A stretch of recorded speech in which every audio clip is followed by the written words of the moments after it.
Okay, can you hear me? Okay. Before we go any further, I want to give this round a theme. Carpe diem. It means seize the day. And this is the definitive reason why the 21st century is the best era in American history. When we say that any era is the best in American history, we need a standard by which to judge, a criterion for what makes the best era in American history. And for that reason, I offer the criterion of opportunity, a time or set of circumstances that makes it possible to do something, according to the Oxford English Dictionary. I'll be making my case on behalf of the 21st century in two main points. Main point number one, only this era has opportunity. Only this era has opportunity. There's a saying, yesterday is history, tomorrow a mystery, but today is a gift, which is why we call it the present. Every era in history has good and bad, but only one era gives us the opportunity to make a difference, the present, that is, the 21st century. In later speeches, I'll be demonstrating the value of opportunity in the present with support from Dr. Martin Luther King Jr., the Protestant Reformation, and more. For now, let's move on to my second contention. The past cannot be undone. Again, the past cannot be undone. No one can erase slavery, the Trail of Tears, or Japanese internment camps. Every era of history except the 21st century has already been written in stone. When we glorify the past or the future over the present, our nostalgia blinds us and we can do unspeakable things. I'll be illustrating this in future speeches with support as well. For now, please remember the theme of this round. Carpe diem, seize the day. Glorifying the past blinds us and the future is uncertain, but the present we can change. For this reason, I ask you to vote in affirmation of the resolution. Thank you, and I now pass the mic. Thank you. Can you hear me? All right. So first I'm going to respond quickly to my opponent's arguments, and then I'm going to go through some information and data that shows that her contention that the 21st century is the best era in American history is clearly untenable. My opponent states that the present is the only era in which we have opportunity because the past is written. And while that may be correct in a certain semantic dance that she's doing, it would fiat through the point to say that only in the present can we do anything about it, and therefore the present is always the best moment, and therefore this debate really wouldn't have any value whatsoever because it wouldn't be comparing eras at all. It would rather be, well, the present is always the best. And I think that that is an untenable description of what this resolution is about. Secondly, I think that it's related to the first, is that the past can't be undone. And of course, this is true, and I'm not entirely sure how that means that this is the best era. I would agree that the past can't be undone, and we have to take the rough with the smooth when it comes to the past. However, there is considerable data available that shows that the 21st century is not the best era in American history. Let's start with debt, and I'll go through the top line numbers, and then I'll get deeper in speeches to come. In the year 2000, the debt was $5.5 trillion. The debt in 2017 is $20.4 trillion. As a percentage of GDP, that's 56% in the year 2000. It is now 104%. I will get into the knock-on effects of this, but suffice to say that increase in the debt, which not only is going to affect us, but is going to affect us for the entire century, is a considerable burden on this new era. Secondly, let's talk about the wars. We have been in constant war since 2001. We have bombed, at the very least, Iraq, Syria, Yemen, Somalia, Libya, Afghanistan, and Pakistan. The actual dollar cost is $1.8 trillion and counting. That's not to mention, of course, the soldiers lost, which is about 7,000, 900,000 injured. And the knock-on costs of that, both social and economically, are really quite staggering. Let's also talk about incarceration rates for the land of the free. We have the highest incarceration rate in the world. 23.2% of the world's incarcerated are in the U.S. In other eras, say 1925, we had roughly 40,000 prisoners in the country. As of 2015, we have 1.5 million. The cost of that You're talking about 6.7 billion in the year 2000. It is now 56.9 billion dollars just spent on incarceration in the land of the free. The opioid epidemic is also something I'll be mentioning. My opponent has brought up the fact that the 21st century has a lot of bad things, and for this reason he says that my semantics, my view that the present is the only time with opportunity, is untenable. I'd like to respond to this first and then expand upon my own evidence as I promised in my original constructive.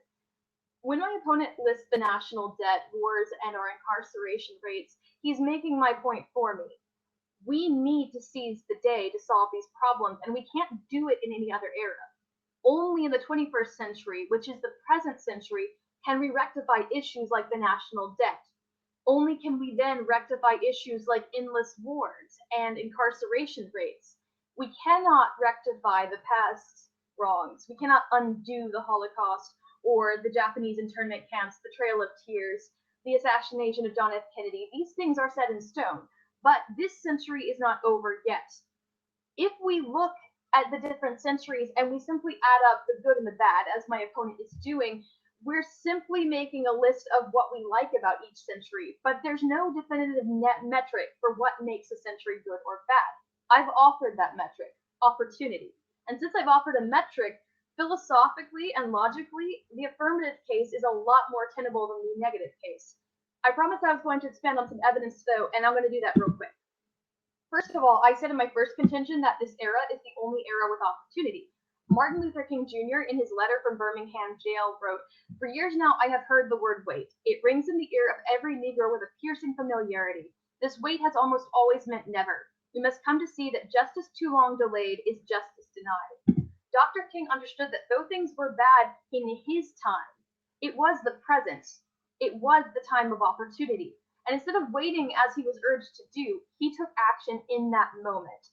Dr. King, a activist like none other, understood the value of the metric of opportunity, and so should we. Now, in my second contention, I said that the past cannot be undone. This is what makes the past inferior to the present, the 21st century. And I would like to talk a little bit about that. Margaret Mitchell in Gone with the Wind painted a picture of the South that refused to move forward from the past, a society she literally painted as Gone with the Wind. But her protagonist, Scarlett O'Hara, learned to change for the better and embrace the present. And I quote, "Scarlett settled her own mind in her own life. There was no going back, and she was going forward. Throughout the South for 50 years, there would be bitter-eyed women who looked backwards to dead times, to dead men, evoking memories that hurt and were futile, bearing poverty with bitter pride because they had those memories. But Scarlett was never going to look back. This is a contrast with the feudal lost cause mentality. There are no good old days. Now is the day that we've been waiting for, and so carpe diem." So I think that my opponent's framing of the debate today is, and again, I called it semantic dance there, because what she's saying is that, and I think she said it here, that we need to seize the day and we can only do that now. And if the resolution today were that we should seize the day now, or there are plenty of problems to work, she would be correct. But that's not the that is not a fair scope of this debate. The debate is the 21st century is the best era in American history. To be the best, it has to be compared to something else. And she doesn't offer a comparison to other eras. She simply says that because we can act now, now is the best time. It's always the best time. Presumably, for my opponent, the day after a nuclear bomb dropped and killed every single person except for her, with her optimistic march forward, it would be a better era, it would be a better day than the day before, because now we can begin to rebuild. Obviously, that is a flawed premise. I also believe that my colleague, my opponent here, is not going to offer any kind of statistical or any kind of data-driven argument here. She is simply going to rely on her framing of the argument to say that now's the best, and so every other time cannot be the best. And the reason it's the best is because we can act now and we can't act back then. And so I won't get as deep into the statistics and the numbers that are clearly on my side. I will mention them in future speeches, but I think that the main contention we're going to have to get through is I am offering clear, hard data, problems that are going on right now I believe that in this debate, she would have to overcome that data, explain them either relative to other eras or to, in some way, explain why maybe the numbers are not actually indicative or exemplary of the condition of the country right now. But I think that the primary issue she's trying to make the debate about is not about comparing eras or evaluating eras. She's simply trying to create a paradigm where the current time is the best time always, no matter what, under any circumstances. And I just don't think that's a tenable position. And I don't think that she can prove the resolution that the 21st century is the best era in American history simply by saying now is the best time.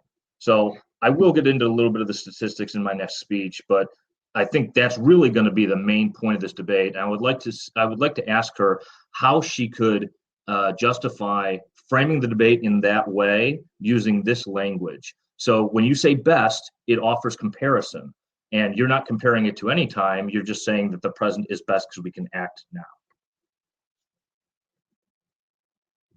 Opponent has asked me to answer a question, and I will. My opponent says that he is the only one providing solid statistics, and that because I am using semantics, my argument is untenable. But semantics matter. And my opponent has never provided a metric for what best is. We have to look at the word best and understand that it's a value judgment. When you ask whether or not something is the best, you don't just throw out statistics. Inherent in those statistics is an idea, a value judgment about what is good and what is not. Unfortunately, my opponent has failed to provide a metric through which to analyze his data. And see, that's where semantics does matter.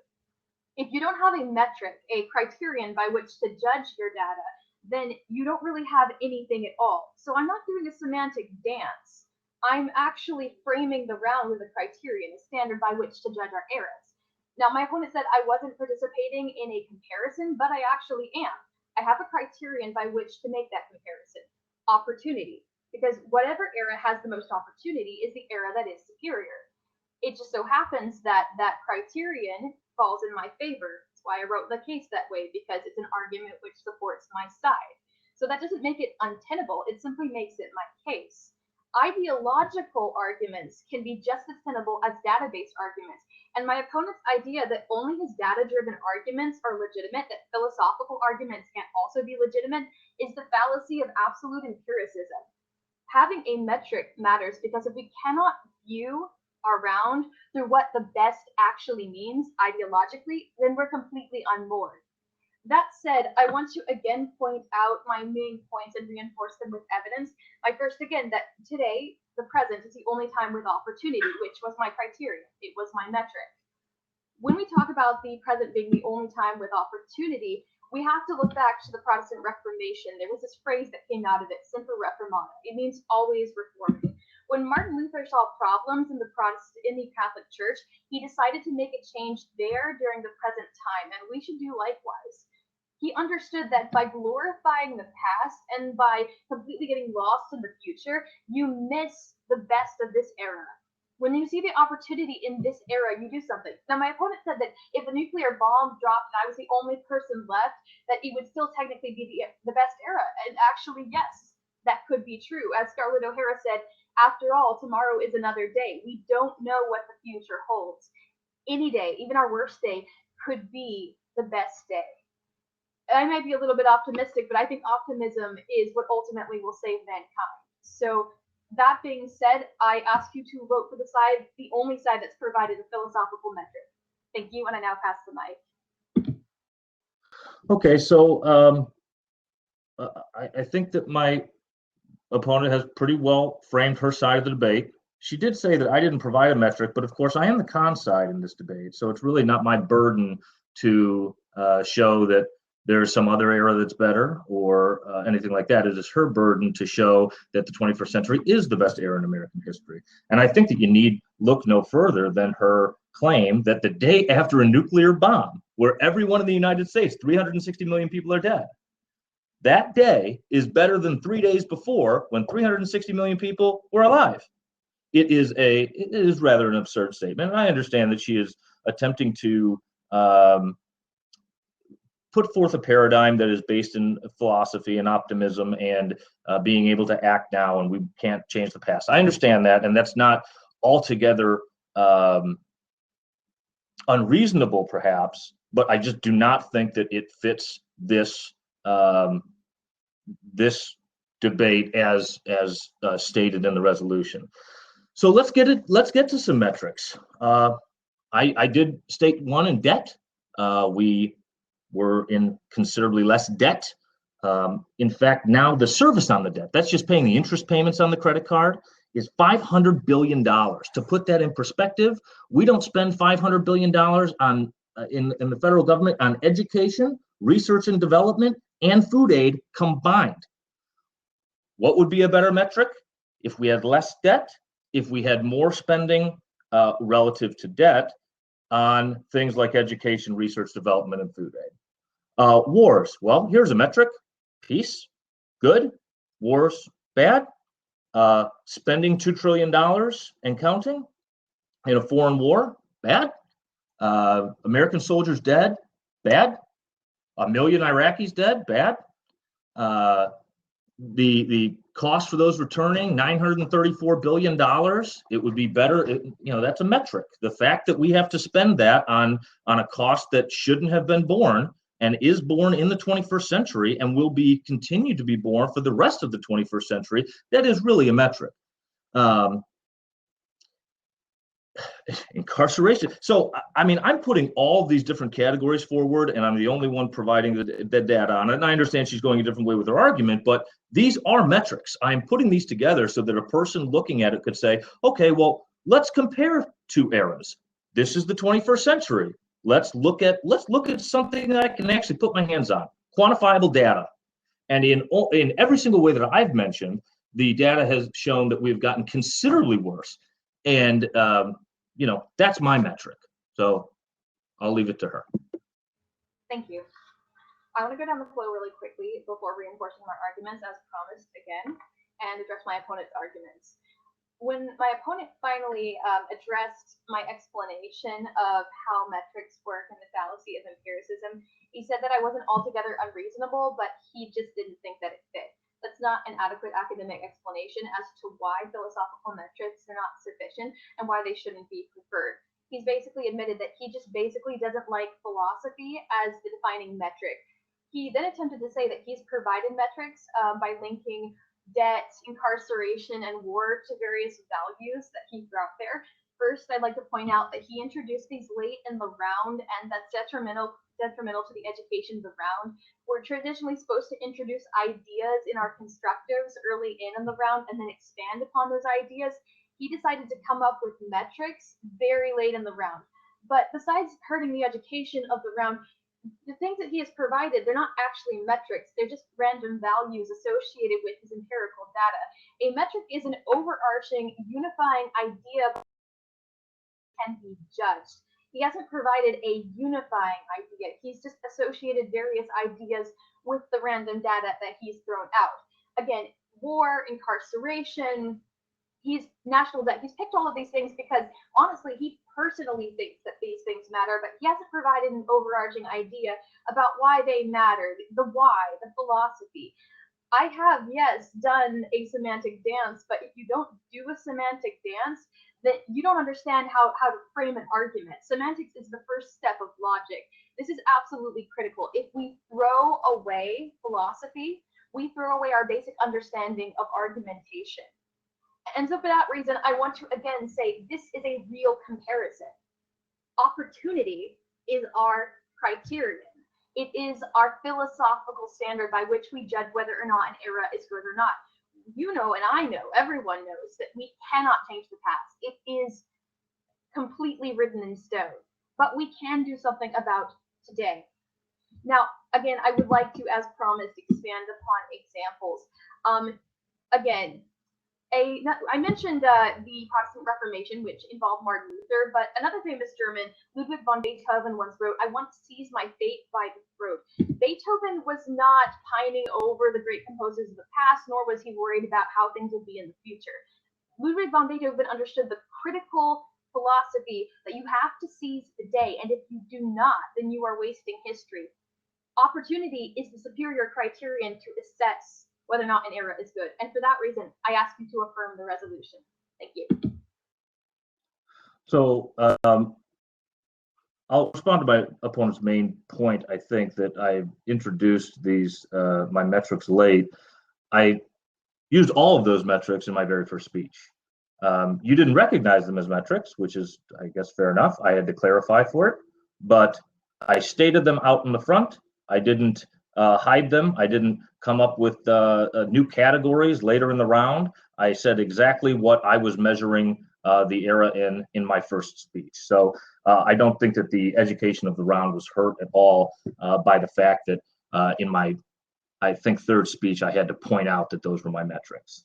Now, she states that philosophical metrics are not, she criticizes me for stating that philosophical metrics are not valid. I'm not saying that philosophical metrics are not valid in general, could never be valid, but rather where the resolution is, the 21st century is the best era in American history.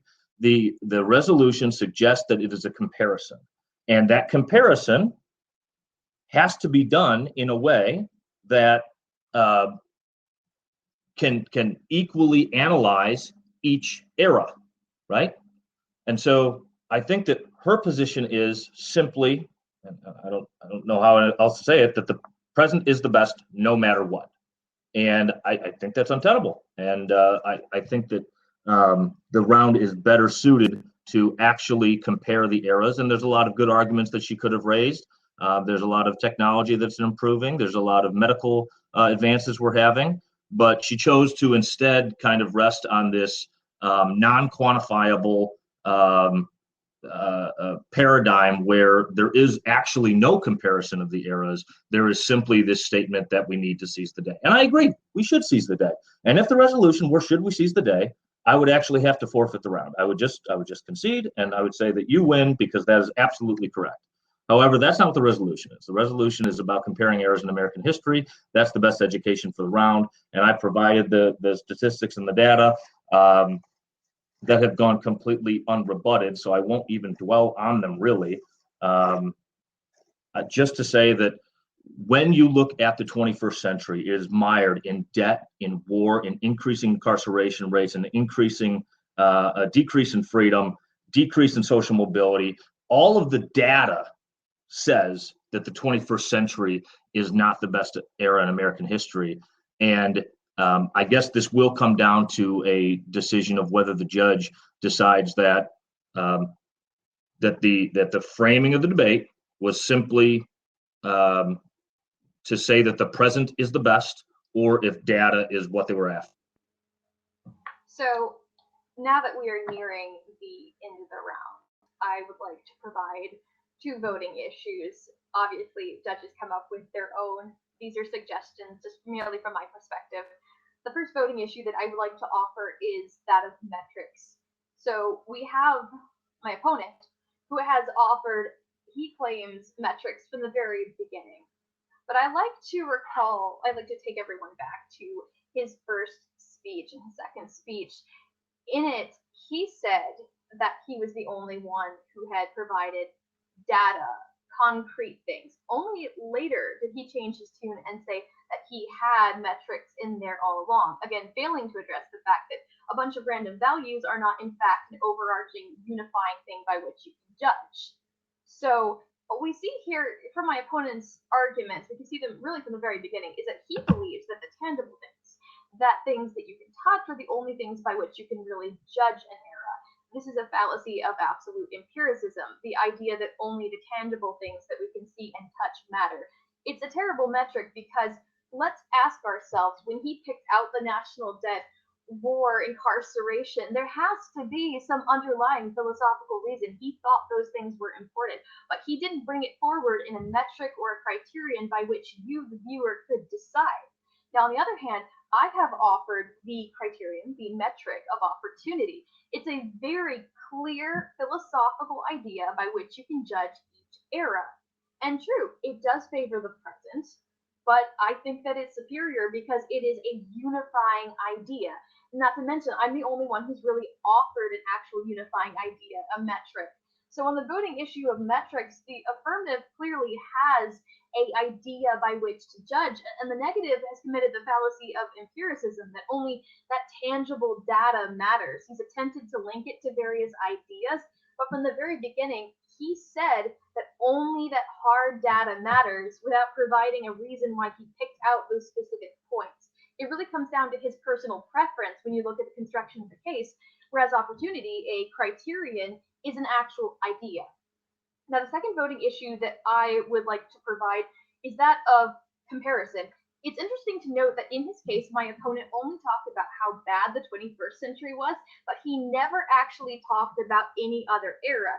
For someone who has accused me of not doing any comparison, his case actually doesn't do any comparison at all. Whereas I actually talk about the past and contrast it with the present based on an actual metric. For that reason, I would ask everyone to please consider affirming the resolution and the criterion of opportunity. Thank you. Okay, so I'll respond to my opponent, and then I'll give my own voting issue. So the first she talks about is metrics, and she talks about one overarching metric of opportunity. And while that is true that she gave one metric, opportunity, America is a complex country. We use many different metrics to measure how we are doing. And while she claims that I didn't use metrics, that I was using ideas or values, I'm not entirely sure what she's getting at, except to say, clearly the metrics that I had chosen were these metrics. Now you could say that those are bad metrics. You could say that look at these other things, this other quantifiable and tangible thing that I can compare it to. Or you can choose to simply say that the present is the best. I've offered metrics. They have gone unrebutted. I believe that they are strong, and I believe that they clearly support voting no on this resolution, voting in the con. Now, she also states that I didn't compare to any other era. And of course, I think that my opponent is confusing the burden. It is not my burden to prove the con. It is your burden to prove the pro. And so it is not my burden to compare to another era. It is your burden to show that this is the best era. When I can demonstrate the clear trouble and data-driven problems that we are having in this 21st century, that is a blow to your case. And quite frankly, to try to frame the issue as my failure to compare to other eras completely gets the burden on its, flips the burden on its head. So I do believe that that voting issue should be nullified for her. You know, it is actually quite odd that I am being accused of not having metrics when my opponent has offered, I mean, literally nothing except for kind of sing-songy catchphrase. And it's an imaginative and creative way to frame the argument, but I don't think that it's at all reasonable given what the wording of the resolution is and the suggestion that this needs to be a comparison to other eras. I don't think that her framing it as, well, the present is the best, and particularly looking at the paradigm example, the day after the nuclear bomb is the best day America's ever had, according to her position. If you think that the day after a nuclear bomb killing everyone, except for my dear opponent, is the best day America has ever had, then you should vote for her. If you believe that the metrics that I've shown and her lack of any kind of real statistical data, then you should vote. Let's review those voting issues real quick. My opponent said regarding the voting issue of metrics that he simply replied in lieu of a actual overarching unifying idea of his own, that America is complex and it has many metrics. We just evolved into relativism now. The affirmative is the only side that actually provides a unifying idea. My opponent has failed to show one unifying idea that lies behind the different types of empirical data that he has. And yet again, he has not contested the fact that earlier in the round, he said that it's the data that matters. Again, that's absolute empiricism. It was only midway through the round that he did a complete 180 and admitted that actually it might not be altogether unreasonable to have a philosophical metric. Now, again, the whole comparison issue, he said it was my burden to compare, but it's not just my burden. If he wants to show that the 21st century is not the best, then he has to show that it is in fact worse than at least one other era, which involves showing data from at least one other era. And for that reason, I ask you to vote affirmative.